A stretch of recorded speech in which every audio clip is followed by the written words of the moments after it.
2020년 대한민국을 이끌 소비 트렌드를 10가지 키워드로 정리해 보았습니다. 멀티페르소나는 한 사람이 다양한 모습을 갖고 있다는 것을 말합니다. 소비를 하는 모습에 있어서도 과거에는 소득이 적으면 최저가 상품을 찾고 비싼 제품은 여유가 있는 사람들이 소비를 했습니다. 그런데 이제는 소득이 적은 사람이 싼 제품을 구입하면서도 차는 수입차를 타고 명품 가방 하나 정도는 갖고 있습니다. 소비의 양극화가 아니라 저가 상품과 고가 상품을 동시에 구매하는 양면적인 소비를 하고 있습니다. 라이프 스타일에서도 많은 차이가 발생합니다. 워라밸이라는 문화가 형성되면서 퇴근 후나 주말에는 취미생활을 즐깁니다. 돈을 내고 독서 모임에도 나가고 와인 동호회도 나가기도 합니다. 이런 변화들은 노후 대비도 중요하지만 현재 삶을 즐기는 것도 중요하다는 가치관이 뿌리를 내리면서 시작되었습니다. 사업을 운영하거나 마케팅을 하는 입장에서는 혼란스럽게 되었습니다. 소득이 없는 사람이 갑자기 고가의 제품을 구매하는 소비 패턴을 보면 당혹스러울 수밖에요. 그런데 기쁘기도 합니다. 빅데이터나 AI를 잘 활용한다면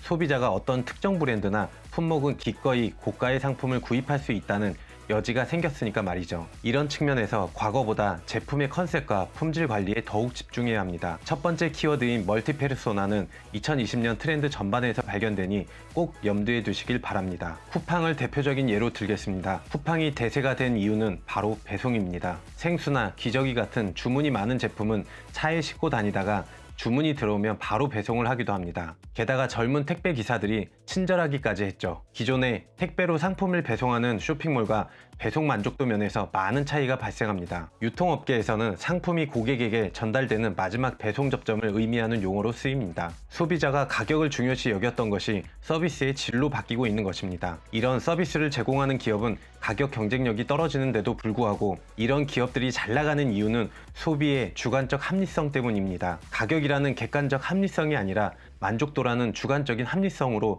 소비를 합니다. 신선한 식자재를 구매하기 위해 마켓컬리의 새벽 배송을 이용하고 주기적으로 구매하는 것이 귀찮은 사람들은 때에 맞춰 보내주는 정기 구독 서비스를 이용합니다. 그리고 집조차도 좀 더 비싼 금액을 지불하면서 편의시설이 갖춰져 있는 곳으로 거주지를 선택합니다. 경쟁이 치열한 사업을 해야 한다면 더 이상 가격 파괴 정책이 아니라 남이 시도하지 못하는 서비스를 제공하는 방안을 마련해야 합니다. 최근 고위공직자 자녀들의 혜택 논란, 취업 청탁, 오디션, 순위 프로그램 논란 등에 있어서 그 어느 때보다 공정함을 요구하는 목소리가 큽니다. 회사 내에서도 직책이 아닌 뭐뭐님이라 부르고 직책에 따라 방을 갖고 있던 구조가 모두가 탁 트인 공간에서 일을 합니다. 남녀 평등 문제도 최근 들어 큰 변화가 있습니다. 여성의 전유물이었던 주방이라는 공간에 남자들이 차지하는 비율이 올라가서 주방용품이라고 해서 여성만을 타겟으로 만든다면 시대의 흐름을 쫓지 못한 것입니다. 남자들도 설거지를 많이 하기 때문에 싱크대 높이도 조절이 가능해졌습니다. 소비자의 권리도 강화되어 가면서 기업의 일방적인 기만 행위는 통하지 않게 되었습니다. 불만이나 개선 사항들을 당당하게 요청하게 되면서 기업들도 이들의 목소리를 반영하게 되었습니다. 기업에서는 이런 사회적 흐름을 적극적으로 수용해서 제품 단계에서부터 고객의 의견을 받아들여야 하게 되었고, 과거처럼 소비자들의 불만 사항을 외면한다면 불매운동으로 사라지게 된다는 것을 기억해 두시길 바랍니다. 한 곡씩 다운받아 듣는 시대에서 월 구독료를 지불하면 소유는 못하지만 무제한으로 음악을 듣는 스트리밍 시대를 말합니다. 음악 듣기부터 취미생활까지 구독을 해서 이용하고, 소유의 개념이 강했던 집도 이제는 필요한 기간만큼만 사용하는 집이 등장하고 있습니다. 자동차는 말할 것도 없습니다. 이런 소비 트렌드가 등장할 수밖에 없는 이유는 장기간의 경기 불안과 취업난 등으로 인해서 소득이 적기 때문입니다.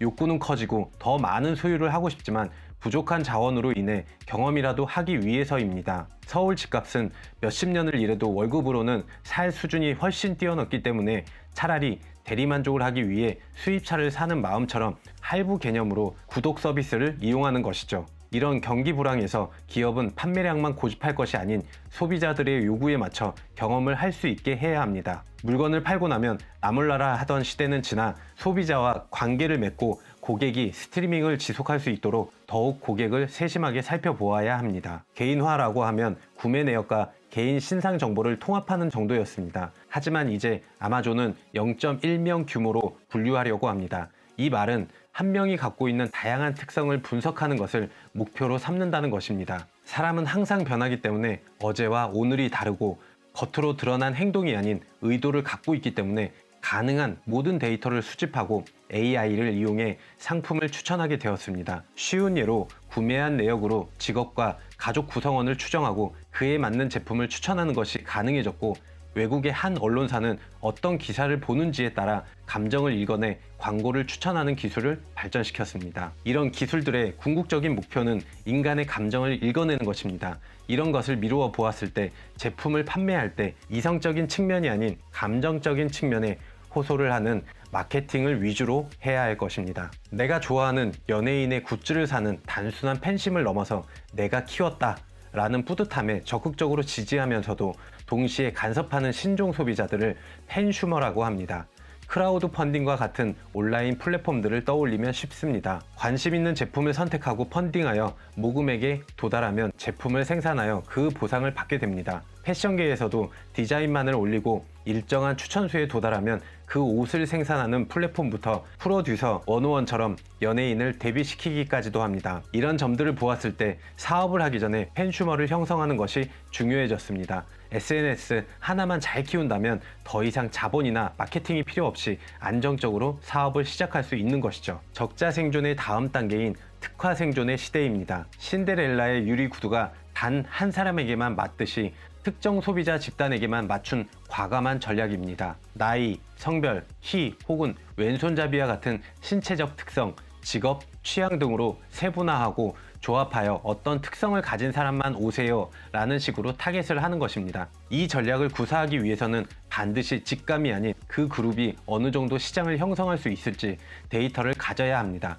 그렇지 못하다면 큰 위험에 빠질 수 있습니다. 소수를 만족시키지 못한다면 다수를 만족시킬 수 없다는 것은 분명합니다. 1950년대와 1960년대 생들로 이루어진 58세대는 과거의 노년층과는 다릅니다. 58세대는 스마트폰도 할 줄 알고 인터넷도 할 줄 알고 자금도 있고 시간도 있습니다. 게다가 기대수명 연장으로 인해서 무언가를 배우고 인생을 즐기려고 하는 신중년층입니다. 또한 트렌드를 따라가려고 노력하는 조금 더 나이든 3040 세대로 봐도 무방합니다. 유튜브만 해도 정치 채널이나 건강 채널에서 이들의 역할은 무시 못할 수준이며, 카카오톡과 네이버 밴드의 성공에도 이들의 영향력은 무시 못할 수준이기 때문에 58세대를 위한 배려도 잊지 말아야 합니다. 편리하기 위해서는 제품이나 서비스에 돈을 더 지불할 용의가 있음을 표현하고 있습니다. 시간은 부족하고 할 일은 많은 현대인들에게 시간을 줄여주거나 노력을 덜어주거나 성과를 극대화시켜주는 것을 말합니다. 건너뛰기 광고가 귀찮다면